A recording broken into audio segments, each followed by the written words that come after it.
رسول اللہ صلی اللہ علیہ وسلم نے فرمایا کہ جب تم اپنے بستر پر لیٹنے آؤ تو اس طرح وضو کرو جس طرح نماز کے لیے کرتے ہو، پھر داہنی کروٹ پر لیٹ کر یوں کہو: اے اللہ، میں نے اپنا چہرہ تیری طرف جھکا دیا، اپنا معاملہ تیرے ہی سپرد کر دیا، میں نے تیرے ثواب کی توقع اور تیرے عذاب کے ڈر سے تجھے ہی پشت پناہ بنا لیا، تیرے سوا کہیں پناہ اور نجات کی جگہ نہیں۔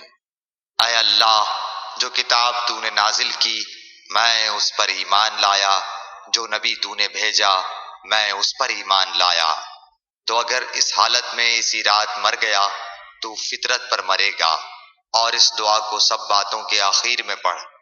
حضرت برا کہتے ہیں کہ میں نے رسول اللہ صلی اللہ علیہ وسلم کے سامنے اس دعا کو دوبارہ پڑھا۔ جب آمنت بکتابک الذی انزلت پر پہنچا تو میں نے ورسولک کا لفظ کہہ دیا۔